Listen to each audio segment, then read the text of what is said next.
नमस्कार, मैं विक्रम सिंह इतिहास की बात ब्लॉग के चैनल में आपका स्वागत करता हूं। मेरे इस वीडियो को सब्सक्राइब, लाइक एवं शेयर करें। आज हम भारतीय इतिहास में प्रसिद्ध मेवाड़ की महारानी कर्णावती की राज्य चलाने की योग्यता एवं उनके द्वारा किए गए जौहर के बारे में जानेंगे। 1527 ईस्वी में खानवा के युद्ध में मेवाड़ के महाराणा सांगा की मुगल बादशाह बाबर से हुए युद्ध में पराजय हो गई और राणा सांगा युद्ध में माथे पर तीर लगने के कारण घायल हो गए। उनके राजपूत सरदारों ने मूर्छित राणा सांगा को युद्ध मैदान से हटाकर एक सुरक्षित स्थान पर पहुंचा दिया, जहां कुछ समय पश्चात राणा सांगा की मृत्यु हो गई। राणा सांगा के निधन के पश्चात मेवाड़ की राजगद्दी पर राणा रतन सिंह बैठे। राणा रतन सिंह के पश्चात मेवाड़ का शासन राणा सांगा की विधवा पत्नी महारानी कर्णावती के हाथ में आ गया। मेवाड़ की महारानी कर्णावती बूंदी के शासक हाड़ा शासक बुद्ध की पुत्री थी एवं उनका विवाह मेवाड़ के महाराणा सांगा के साथ हुआ था। महारानी कर्णावती के दो पुत्र थे, राणा विक्रमादित्य, राणा उदय सिंह। दोनों ही पुत्र अल्पवयस्क एवं अबोध थे। महारानी कर्णावती ने बड़े पुत्र विक्रमादित्य को मेवाड़ की राजगद्दी पर बैठाकर स्वयं शासन की बागडोर संभाल ली। इस समय राणा विक्रमादित्य किशोर अवस्था में थे और उन्होंने अपनी सेना में 7000 पहलवान भर्ती किए। इन्हें जानवरों की लड़ाई, कुश्ती, आखेट एवं अमोद प्रमोद प्रिय था। विक्रमादित्य का मेवाड़ के सामंतों से व्यवहार सम्मानजनक नहीं था। उपयुक्त कारणों से मेवाड़ के सामंत खुश नहीं थे। फलस्वरूप कुछ मेवाड़ के नाराज सामंत गुजरात के बहादुर मुस्लिम शासक बहादुर शाह के पास चले गए और कुछ अन्यत्र चले गए। इस समय गुजरात के शासक बहादुर शाह की शक्ति में बहुत वृद्धि हो गई थी और मुग़ल बादशाह हुमायूं बहादुर शाह से निर्णायक युद्ध लड़ने के लिए अपनी मुग़ल सेना को लेकर मालवा में प्रवेश कर लिया था। मेवाड़ के नाराज सामंतों ने गुजरात को बहादुर शाह को मेवाड़ पर आक्रमण करने के लिए प्रेरित किया। अतः बहादुर शाह ने सन 1533 ईस्वी में चित्तौड़ पर प्रथम आक्रमण कर मेवाड़ दुर्ग को घेर लिया। इस समय चित्तौड़ की रानी कर्णावती ने गुजरात की शासक बहादुर शाह से कुछ शर्तों के साथ संधि कर ली। फलस्वरूप बहादुर शाह चित्तौड़ दुर्ग का घेरा उठाकर वापस गुजरात चला गया और पुनः मेवाड़ पर आक्रमण न करने का आश्वासन दिया। लेकिन इसके विपरीत बहादुर शाह ने सन 1535 ईस्वी में पुनः आक्रमण करने का निर्णय लेकर भारी तोपखाने के साथ मेवाड़ की ओर कूच कर दिया। बहादुर शाह के चित्तौड़ पर आक्रमण करने का समाचार सुनकर मेवाड़ की राजमाता कर्णावती ने राजनीतिक दूरदर्शिता का परिचय देते हुए समस्त राजपूत शासकों को और नाराज सामंतों को मेवाड़ की रक्षा के लिए आमंत्रित किया। साथ ही यह भी संदेश भिजवाया कि मेवाड़ की रक्षा करने का दायित्व अब राजपूत शासकों एवं नाराज सामंतों का है। राजमाता कर्णावती का यह भावुक संदेश पाकर राजपूत राजाओं एवं नाराज सामंतों ने चित्तौड़ की रक्षा करने का निर्णय ले लिया। लेकिन उन्होंने यह शर्त रखी कि राजमाता कर्णावती के पुत्र राणा उदय सिंह को बूंदी राज्य में सुरक्षा की दृष्टि से भेज दिया जाए। अतः यह शर्त मानते हुए राजमाता कर्णावती ने अपने पुत्र पन्नाधाय की देखरेख में गुप्त मार्ग से बूंदी राज्य भेज दिया। अब राजमाता कर्णावती ने दूसरा बड़ा राजनीतिक निर्णय यह लिया कि उसने मुग़ल बादशाह हुमायूं, जो कि इस समय मालवा में था, उसको धर्म भाई मानकर सेठ पद्म शाह के हाथों राखी भेजी और मेवाड़ की गुजरात के बहादुर शाह से रक्षा के लिए सैन्य सहायता मांगी। राजमाता कर्णावती ने मुग़ल बादशाह को यह संदेश भी भिजवाया कि उनके एवं हुमायूं दोनों का गुजरात शासक बहादुर शाह समान शत्रु है और मेवाड़ एवं मुग़ल सेना परस्पर सहयोग कर बहादुर शाह को परास्त कर सकती हैं।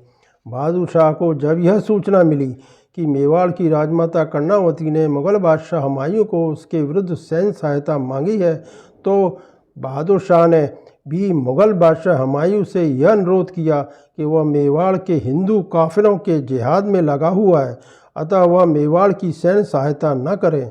हुमायूं ने बहादुर शाह की इस्लाम धर्म के आधार पर की गई प्रार्थना स्वीकार कर ली एवं कर्णावती की राखी का मान न करते हुए अपनी सेना के साथ सारंगपुर में पड़ाव डाल दिया। कुछ समय पश्चात वह धीरे धीरे आगे बढ़कर ग्वालियर में आ गया, परंतु वह मेवाड़ की कोई सैन्य सहायता नहीं करना चाहता था। इसका प्रमुख कारण इस्लाम धर्म था, जो कि हिंदू के विरुद्ध जिहाद का समर्थक था। इस तरह हुमायूं ने महारानी कर्णावती की राखी को कोई महत्व नहीं दिया। हालांकि उसने राखी के बदले में मेवाड़ की कर्णावती को उपहार आदि भेजे। मुगल बादशाह हुमायूं की तरफ से मेवाड़ को कोई सैन्य सहायता मिलने से आश्वस्त गुजरात के शासक बहादुर शाह ने सन 1535 ईस्वी को मार्च महीने में मेवाड़ दुर्ग को चारों तरफ से घेर लिया। बहादुर शाह ने तुर्की के प्रसिद्ध तोपची रूमी खां की सहायता से एक अच्छा तोपखाना तैयार कर लिया था। बहादुर शाह के इस तोपखाने की तोपों ने तोपची रूमी खां के मार्गदर्शन में चित्तौड़ दुर्ग के पर भीषण गोलाबारी प्रारंभ कर दी। तोपखाने की यह गोलाबारी करीब 8 दिन जारी रही। इसने चित्तौड़गढ़ की दीवारों को ध्वस्त कर दिया। इस परिस्थिति में मेवाड़ की राजमाता कर्णावती ने सभी राजपूत शासक एवं सामंतों को, जिनकी की संख्या 13,000 थी, किले के गेट खोलकर बहादुर शाह की सेना के साथ आमने सामने का युद्ध करने का निर्णय लिया। इस समय बहादुर शाह की सेना में करीब 60,000 सैनिक युद्ध लड़ रहे थे।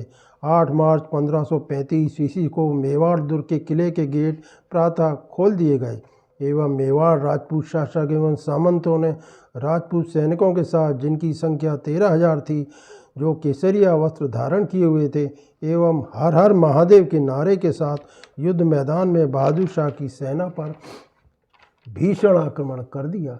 राजपूतों ने बहादुर शाह की तोप पर हमला कर उसे अपने कब्जे में ले लिया। इसके पश्चात राजपूतों ने घुड़सवार सेना एवं बहादुर शाह की सेना में आमने सामने युद्ध हुआ, जिसमें राजपूत योद्धाओं ने अपने अपूर्व शौर्य का प्रदर्शन करते हुए अपने से 4 गुना शत्रु को मार गिराया। लेकिन बहादुर शाह सैनिकों की संख्या बहुत अधिक थी, इस कारण सभी राजपूत योद्धा वीरगति को प्राप्त हो गए। इस भीषण युद्ध में मारे गए सैनिकों के खून का नाला बह निकला।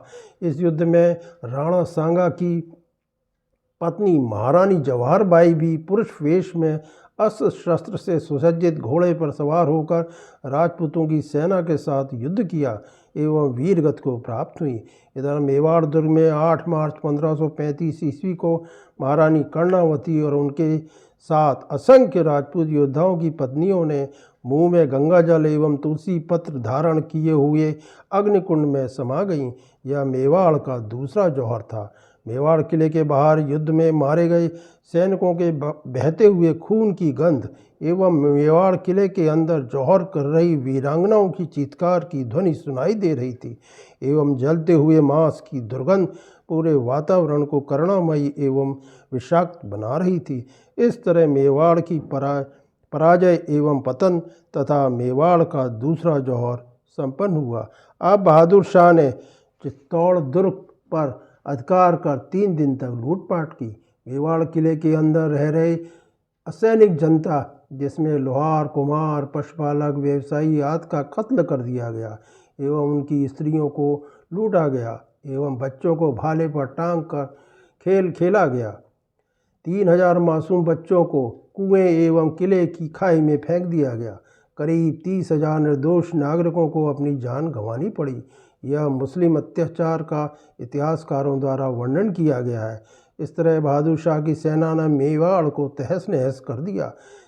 तो चित्तौड़ के पतन का समाचार प्राप्त होते ही बादशाह हुमायूं तेज गति से मंदसौर पहुंचा, फिर मेवाड़ पहुंचा। उसने बहादुर शाह से किए गए अपने वादे को, वह मेवाड़ पतन तक मेवाड़ की सैनिक सहायता नहीं करेगा, का पालन किया एवं मेवाड़ की राजमाता कर्णावती की उसको भेजी गई राखी की मान की रक्षा नहीं किए एवं धोखा दिया।